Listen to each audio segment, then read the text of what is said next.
Το θέμα μας είναι τι είναι ο χριστιανισμός, και ότι αποτελεί ένα θέμα ουσιουδέστατο, γιατί πρέπει να μάθουμε τι είναι εκείνο το οποίο πιστεύουμε, γιατί είμαστε χριστιανοί. Και είδαμε, ή μάλλον βλέπουμε στη συνέχεια, τι δεν είναι χριστιανισμός. Όπως ακριβώς ένα καράβι όταν στα ύφαλά του έχει όστρακα κολλημένα, βεβαίως τα όστρακα δεν είναι καράβι. Αυτά ήρθαν και κόλλησαν στα ύφαλα του καραβιού. Έτσι πολλά πράγματα ήρθαν και κόλλησαν στο σκάφος του χριστιανισμού.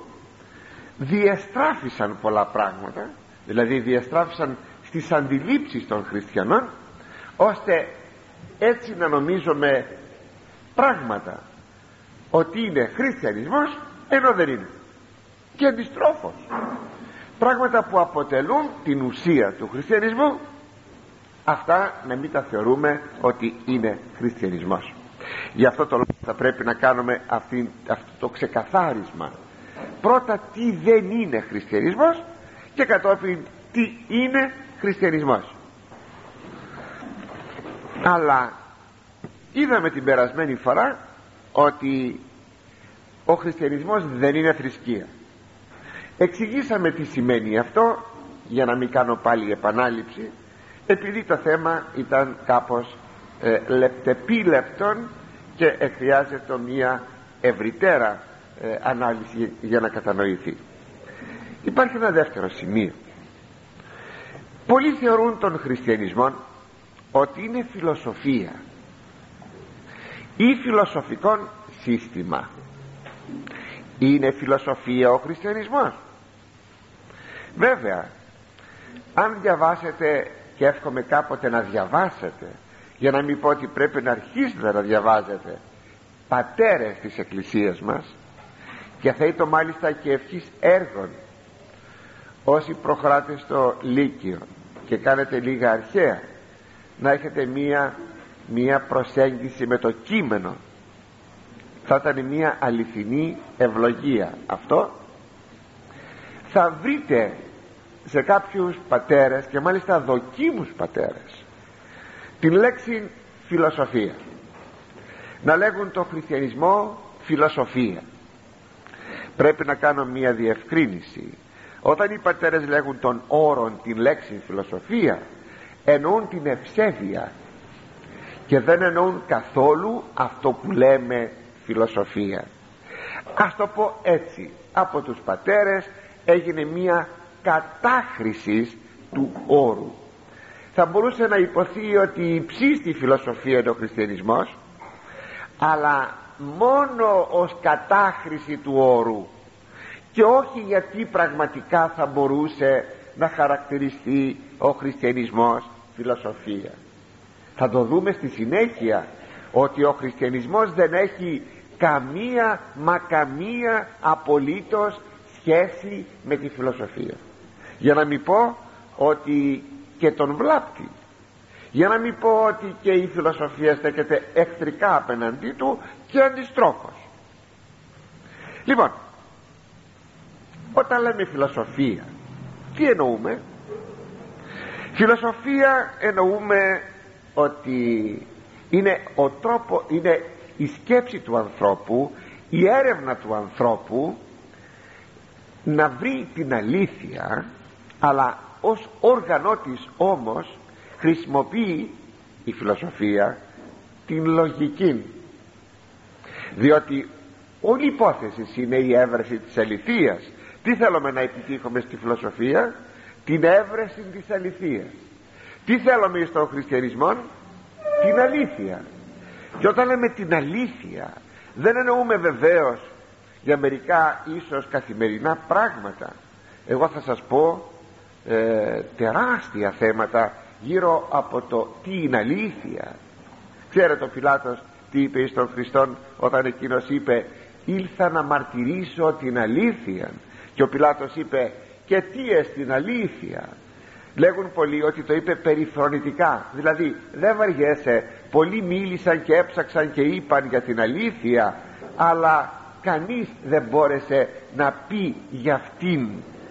Δεν μπορούσε βέβαια να αντιληφθεί ο ταλέπορος εκείνος άνθρωπος ότι μπροστά του είχε κάποιον που δεν ήρθε να πει την αλήθεια, αλήτω η αλήθεια, γιατί ο Χριστός είπε εγώ είμαι η αλήθεια. Συνεπώς στη φιλοσοφία έχουμε την έβρεση της αληθείας.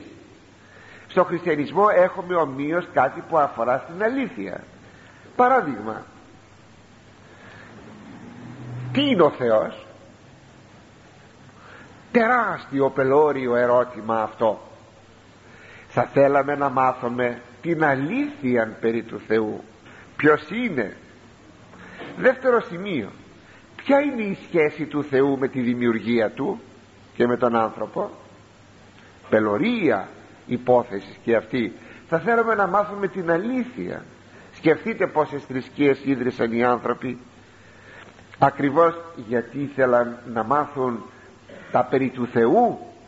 Άλλοτε αυτές οι θρησκείες ήταν λεγόμενες φυσικές, δηλαδή κατεπίνιαν, κατεπινόηση. Ακόμα τι είναι ο κόσμος, από τι συνίσταται, τι θα πει ύλη, τι θα πει πνεύμα? Ξέρετε, κανείς δεν απήντησε μέχρι τώρα τι θα πει πνεύμα, κανείς δεν απήντησε μέχρι τώρα τι θα πει ύλη, γιατί είναι πελώρια θέματα. Απλώς μπορούμε να διατυπώνουμε κάποιες απόψεις, αλλά ποια είναι η αλήθεια για αυτά τα πελώρια ερωτηματικά προβλήματα? Για να βρούμε την αλήθεια λέμε ότι θα φιλοσοφήσουμε, θα αρχίσουμε να ψάχνουμε. Συνεπώς, τι είναι η φιλοσοφία? Το λέει και το όνομά της, η αγάπη προς τη σοφία, η αγάπη προς τη γνώση, η αγάπη προς την αλήθεια. Θα αρχίσουμε να ψάχνουμε. Τι όργανο θα χρησιμοποιήσουμε για να ψάχνουμε? Με ποιο τρόπο δηλαδή θα πληροφορηθούμε την αλήθεια? Με τη λογική. Κύριο λοιπόν όργανο της φιλοσοφίας είναι η λογική. Βεβαίως είπαν πάλι στη φιλοσοφία ότι δεν είναι επαρκής ή καθόλου χρήσιμη η λογική. Χρήσιμη είναι μόνο οι αισθήσεις μας. Η λογική μας πλανά. Είναι μόνο οι αισθήσεις χρήσιμες. Ό,τι βλέπω, ό,τι πιάνω, ό,τι ακούω. Εδώ τι έχουμε? Έχουμε την αισθησιοκρατία, τους αισθησιοκράτες, εκείνοι οι οποίοι υποστηρίζουν ότι θα μάθω την αλήθεια διά των αισθήσεων. Έρχονται άλλοι και λέγουν και η λογική μου μπορεί να με πλανήσει και οι αισθήσεις μου μόνες μπορούν να με πλανήσουν. Τότε θα βρω την αλήθεια αν χρησιμοποιήσω και τη λογική και τις αισθήσεις. Συνεπώς έχουμε τρία μεγάλα ρεύματα. Αν πάρω όργανο τη λογική μόνο, όπως είναι ο ιδεαλισμός, ο πλατωνισμός, αν πάρω μόνο τις αισθήσεις, όπως είναι ο υλισμός, και αν πάρω μεικτά και τις αισθήσεις και τη λογική, όπως είναι η αριστοτελική φιλοσοφία. Βέβαια έχουμε επιμέρους τώρα υποδιαιρέσεις. Εγώ σας είπα τρεις μεγάλες κατηγορίες, γιατί με αυτούς τους τρόπους μπορεί ο άνθρωπος να γνωρίσει. Πώς μπορώ να γνωρίσω? Πώς μπορώ να γνωρίσω εσάς? Άμα θα σας δω, άμα θα σας ακούσω και το καθεξής. Έχουμε λοιπόν πράγματα τα οποία υποπίπτουν στις αισθήσεις. Έχουμε πράγματα τα οποία δεν υποπίπτουν στις αισθήσεις. Όπως και αν έχει το πράγμα, όργανον είναι ο ίδιος ο άνθρωπος. Και αν θέλετε να περιοριστώ, στην τελευταία ανάλυση την επεξεργασία την κάνει η λογική. Είτε μας αρέσει είτε δεν μας αρέσει, είτε την θέλουμε είτε δεν την θέλουμε, την τελευταία ανάλυση την κάνει η λογική. Άρα λοιπόν, για να μην πολύ πραγμονώ, γιατί φυσικά θέμα μας δεν είναι να αναλύσουμε τι είναι η φιλοσοφία, παρά μόνο δύο λόγια για να καταλάβουμε τι σχέση έχει με τον χριστιανισμό, θα λέγαμε ότι η φιλοσοφία χρησιμοποιεί σαν όργανο της την λογική δια την έβρεση της αληθείας. Στον χριστιανισμό τι όργανο υπάρχει? Στον χριστιανισμό ερχόμαστε να ψάξουμε να βρούμε την αλήθεια. Λοιπόν, προσέξτε καλά, στον χριστιανισμό έχουμε αποκάλυψη της αληθείας, δηλαδή υπάρχει και αποκαλύπτεται. Εμείς δεν κάνουμε καμία προσπάθεια εις τον χριστιανισμό να βρούμε την αλήθεια, αλλά μας αποκαλύπτεται. Άλλο θέμα τώρα, η αποκαλυπτωμένη αλήθεια πρέπει για να γίνει κτήμα μας να δουλέψουμε, δηλαδή να προσφέρουμε τώρα τις δικές μας τις δυνάμεις. Αλλά η αλήθεια όμως δεν είναι αντικείμενο ευρέσεως, αντικείμενο αποκαλύψεως. Υπάρχει διαφορά μεταξύ του ενός και του άλλου, τρομακτική διαφορά, τρομακτική. Γιατί? Διότι εδώ στη φιλοσοφία έχω τον ανθρώπινον λόγον, λόγος θα πει λογική, ενώ στην αποκάλυψη έχω τον θείον λόγον, και ο θείος λόγος είναι το δεύτερο πρόσωπο της Αγίας Τριάδος, ο Ιησούς Χριστός, ο οποίος αποκαλύπτεται και αποκαλύπτει. Κάθε αποκάλυψη που κάνει ο Υιός του Θεού είναι αποκάλυψη του Θεού, αποκάλυψη του εαυτού του. Συνεπώς εδώ στη φιλοσοφία έχω το στοιχείο της πλάνης, διότι και μόνο γιατί υπάρχουν πολλά φιλοσοφικά συστήματα δείχνει αυτό ότι δεν είναι ασφαλής ο δρόμος, ενώ στην αποκάλυψη έχω πάντοτε την ασφάλεια, διότι η αλήθεια αποκαλύπτεται. Άπαξ και ο Θεός, συγκεκριμένα ο Ιησούς Χριστός, δώσει την μαρτυρία ότι είναι Θεός, τότε εκείνα που θα μας πει είναι κατά αποκάλυψη. Παράδειγμα, ο Ιησούς Χριστός ανεστήθη, ανελήφθη, έστειλε το Πνεύμα το Άγιο. Αυτά είναι οι αποδείξεις ως γεγονότα. Τώρα ο Χριστός μας είπε περί του Θεού ότι είναι τριαδικός. Ο Χριστός μας είπε περί της ψυχής, αν υπάρχει δεν υπάρχει, και ποια είναι η ψυχή, τι είναι η ψυχή, ποια είναι η αξία της. Ο Χριστός μας είπε για δύο καταστάσεις, δια την αιωνία κόλαση και δια την αιωνία βασιλεία του Θεού. Ο Χριστός μας είπε για την Ανάσταση των σωμάτων. Αυτά είναι αλήθειες, αλλά αλήθειες οι οποίες αποκαλύπτονται, αλλά είναι αλήθειες και πραγματικά είναι αλήθειες, διότι ο Ιησούς Χριστός απέδειξε ότι είναι ο αληθινός Θεός. Τώρα, επειδή αυτά πάντα παραμένουν στην ανθρωπίνη λογική αχώρητα, δεν χωρούν, στον χριστιανισμό υπάρχει ο δρόμος προσκτήσεως, ο τρόπος προσκτήσεως αυτών των μεγάλων αληθιών που λέγεται πίστης.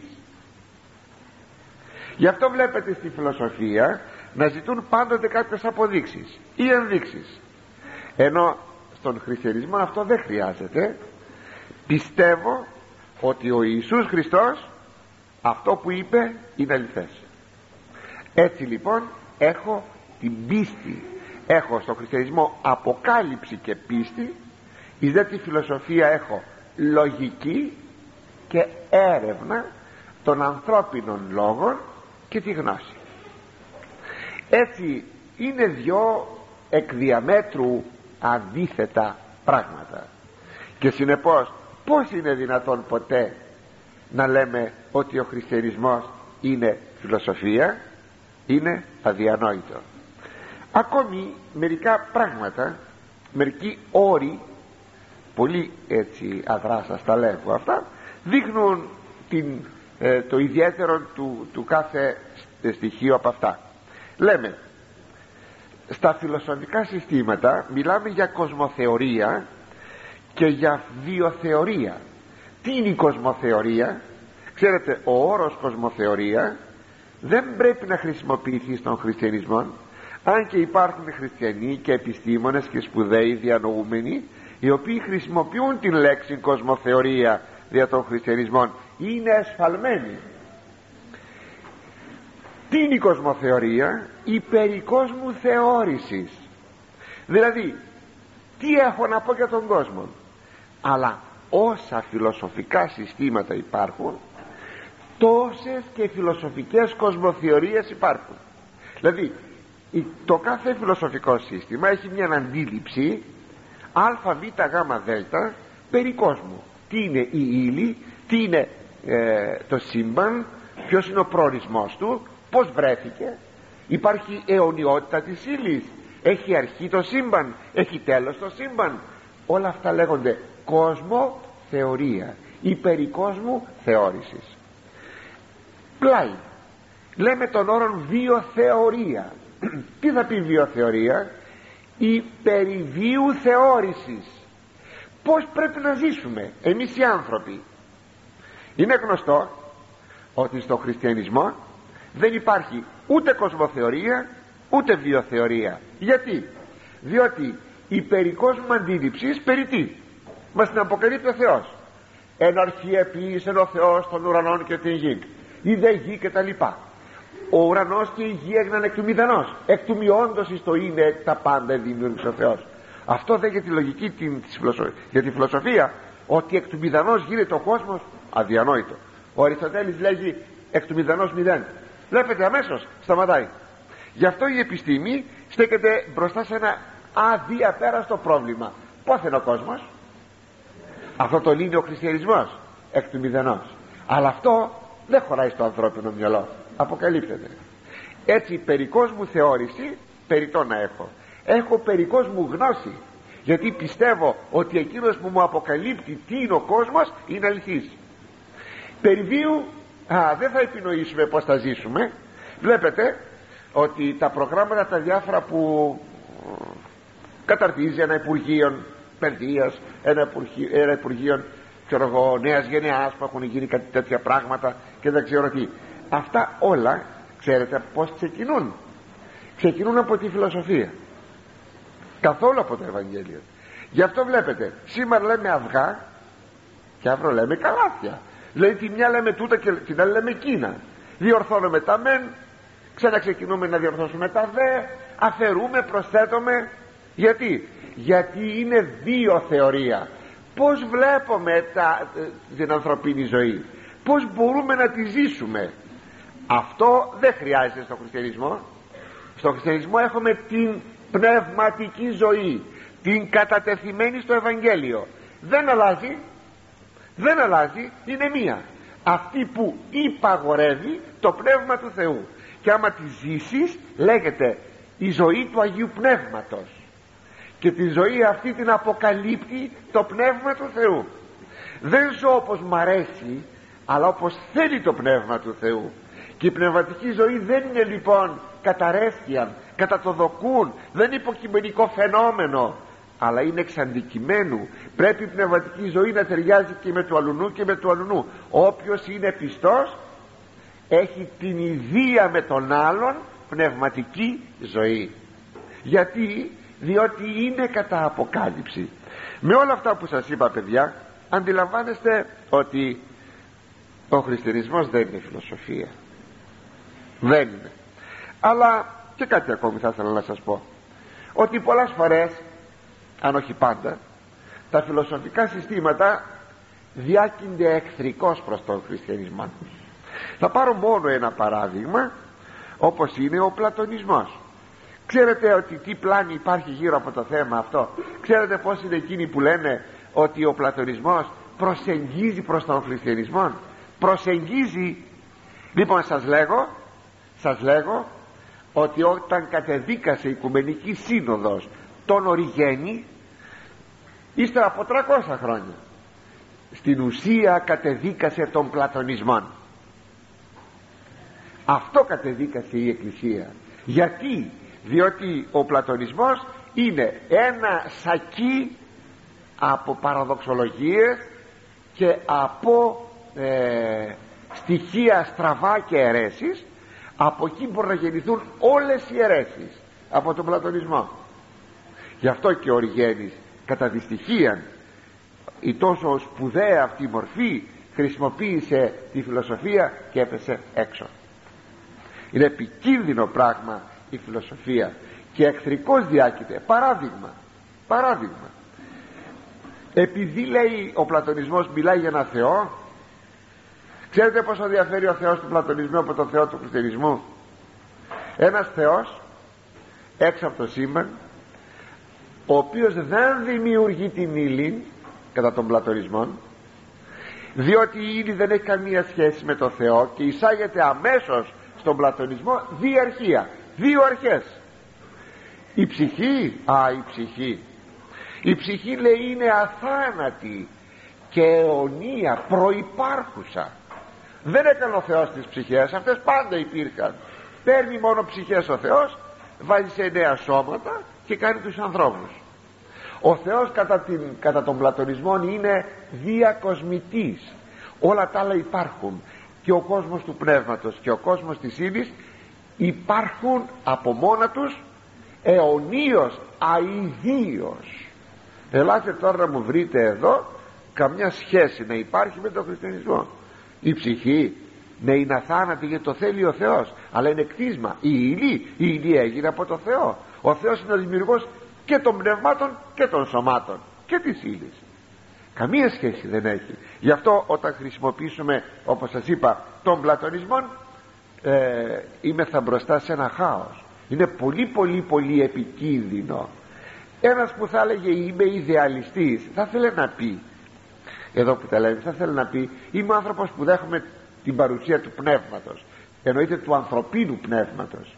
Είναι κακή έκφραση σε αυτό. Όταν λέμε ιδεαλισμός δεν εννοούμε τίποτε άλλο παρά την αποδοχή των ιδεών, δηλαδή τις ιδέες, τα πρότυπα, τα αιώνια πρότυπα, τα αυθύπαρκτα πρότυπα βάσει των οποίων ο Θεός δημιουργεί τον κόσμο.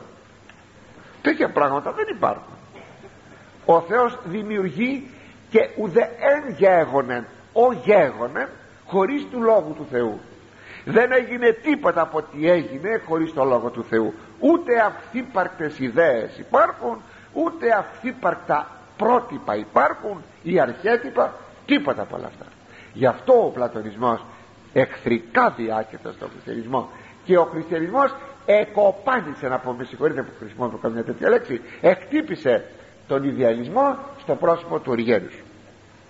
Γι' αυτό λέει ο Απόστολος Παύλος, έχοντας υπόψη τι κυκλοφορούσε στην εποχή του, λέγει Κολασσαείς 2,8, βλέπετε, προσέχετε, μη της ημάσεστε ως συλλαγωγών δια της φιλοσοφίας και κενής απάτης κατά την παράδοση των ανθρώπων, κατά τα στοιχεία του κόσμου και ου κατά Χριστόν. Προσέχετε, λέγει, να μην κανείς σας λαφυραγωγήσει, συλλαγωγήσει, να σας λαφυραγωγήσει, σαν λάφυρα να σας αρπάξει, διά της φιλοσοφίας και κενής απάτης. Πως την αποκαλεί την φιλοσοφία? Κούφια απάτη κατά την παράδοση των ανθρώπων. Πολύ σωστά. Θα το λέγαμε πιο ψιλοκομμένο, όλα αυτά είναι συστήματα κατεπίνιαν, δηλαδή κατά το μυαλό των ανθρώπων. Δεν μπορούμε να μιλάμε από τη φιλοσοφία αν υπάρχει ή δεν υπάρχει και ποιος είναι ο Θεός, αν υπάρχει ή δεν υπάρχει η ψυχή. Δεν μπορούμε. Αν θέλετε το να έχω τη φιλοσοφία των μαθηματικών, το καταλαβαίνω, φιλοσοφία της μουσικής, τη φιλοσοφία της γλώσσης, αυτά είναι αντικείμενα επίγεια τα οποία μπορώ να βαθύνω, να γνωρίσω. Τι θα πει αριθμός? Λέμε τι θα πει αριθμός. Ξέρετε τι ωραία που είναι η φιλοσοφία των μαθηματικών, ωραιοτάτη. Νομίζω δε ότι κάποιος που θα γινόταν καθηγητής των μαθηματικών, εάν δεν εγνώριζε φιλοσοφία έστω στοιχειώδη των μαθηματικών, δεν ξέρω αν θα μπορούσε να ήταν σπουδαίος στο σχολείο του, ή αν θέλετε θα ήταν πολύ αποδοτικότερος και πολύ σπουδαιότερος στα μαθήματά του, στις παραδόσεις του, εάν εγνώριζε φιλοσοφία των μαθηματικών. Δεν εννοώ αυτό, αλλά να πάρω τώρα μια φιλοσοφία, ένα βιβλίο φιλοσοφικό, για να μου πει αν υπάρχει Θεός ή όχι, περιττόν. Μου το λέει ο χριστιανισμός και μου το αποκαλύπτει. Να μου πει για την ψυχή, γιατί ξέρω τι είναι η ψυχή, Μου το λέει αυτό, μου το αποκαλύπτει ο Θεός. Να μου πει πως θα σωθώ και λοιπά, περιτά αυτά τα πράγματα. Με αυτή την έννοια η φιλοσοφία είναι άχρηστη. Για τον χριστιανό δεν πρέπει να υπάρχει ενασχόληση φιλοσοφική με αυτή την έννοια. Αλλά ξαναλέγω, με την έννοια να έχω τη φιλοσοφία των μαθηματικών, τη φιλοσοφία της φυσικής, τη φιλοσοφία μερικών πραγμάτων και επιστημών, μάλιστα αυτό το καταλαβαίνω, της τέχνης, φιλοσοφία της τέχνης. Τι θα πει? Να βαθύνω μέσα στο θέμα τέχνη και ούτω καθεξής. Μάλιστα τώρα μπορώ να έχω με αυτή την έννοια τη φιλοσοφία. Και συνεχίζει ο Απόστολος Παύλος, κατά τα στοιχεία του κόσμου και ου κατά Χριστόν. Όλα αυτά πράγματι αποτελούν στοιχεία του κόσμου τούτου, δηλαδή στοιχεία τα οποία δεν μπορούν τελικά να μου δώσουν την αλήθεια, την προσδοκομένη και αναζητουμένη αλήθεια. Ο άνθρωπος πρέπει να υποταχθεί στο Θεό. Εφόσον ο Θεός αποκαλύπτεται και έχω τον αληθή Θεό, σκεφτείτε πόσες θρησκείες υπήρξαν πάνω στον πλανήτη μας. Η κάθε μια βέβαια μίλησε για το Θεό, αλλά δεν ήταν κατά αποκάλυψη. Όλες αυτές οι θρησκείες ενδοκοσμικές, δαιμονικές, απλώς εξεμεταλλεύθησαν το θρησκευτικό αίσθημα του ανθρώπου, δηλαδή την τάση του ανθρώπου να επικοινωνήσει με το Θεό. Ήσαν ψευδείς θρησκείες.